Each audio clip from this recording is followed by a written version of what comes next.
Professor Gita, आपसे समझना चाहेंगे, जिस तरह से संसद में इस पर चर्चा चल रही है, ये अपने आप में बेहद महत्वपूर्ण है। विपक्ष ने भी इस पर कुछ अपने मुद्दे जाहिर किए, कुछ चिंताएं जाहिर की, और जिस तरह से सरकार ने उसका जवाब दिया, लगातार ये चर्चा अपने आप में काफ़ी महत्वपूर्ण हो जाती है। हमने देखा केंद्रीय मंत्री अमित शाह ने किस तरह से बताया कि साउथ में जो प्रतिनिधित्व है अभी क्या स्थिति है और उसके बाद क्या बढ़ेगा। तो तमाम ऐसे क्षेत्रों में जहाँ पर जो महिला प्रतिनिधित्व था वो नहीं था, अब जब वो निकल कर आएगा तब किस तरह की एक बदलती हुई तस्वीर दिखाई देगी और कितनी महत्वपूर्ण हो जाएगी तमाम क्षेत्रों में। जी रमा जी, अगर आप 2024 का भी अगर डेटा अगर आप देखें तो जितने प्रतिभागी जिन्होंने चुनाव लड़ा उसमें अगर आप महिलाओं का प्रतिशत अगर देखेंगे तो वो कुल 10% था। 2024 की चुनाव की मैं बात कर रही हूँ। और कई तो ऐसी कॉन्स्टिट्यूएंसीज थी जहाँ की कोई महिला प्रतिनिधि थी ही नहीं, लगभग ऐसी 28% ऐसी कॉन्स्टिट्यूएंसीज थी, कोई महिला प्रतिनिधि खड़ी ही नहीं हुई थी जहाँ। तो ऐसे समय में एक तो ये अपने आप में जो एक इतना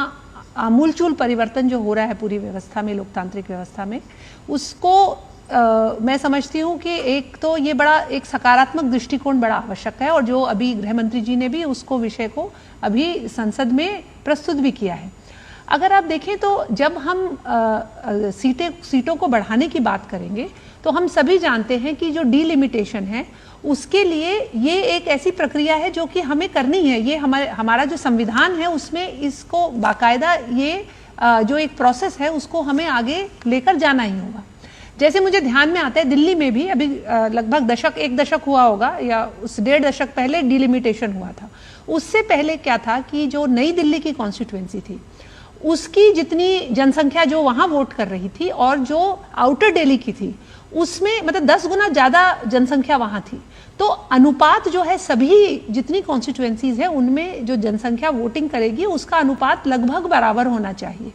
तो उसके लिए आवश्यक है कि हमें ये डिलिमिटेशन, जब हम संख्या बढ़ा रहे हैं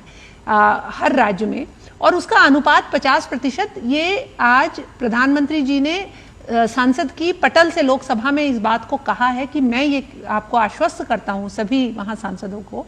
कि इसको जो है इसमें किसी का भी नुकसान नहीं होगा, और ये सिर्फ किसी व्यक्ति विशेष की या किसी राजनीतिक दल को इसका क्रेडिट नहीं मिलेगा, बल्कि इस देश की संसद को, हमारी जो लोकतांत्रिक प्रक्रिया है उसको इस बात का क्रेडिट मिलेगा कि हमने अपने देश की महिलाओं को कदम से कदम बढ़ाने के लिए हमें साथ में उन्हें इस लोकतांत्रिक प्रक्रिया में जोड़ा है।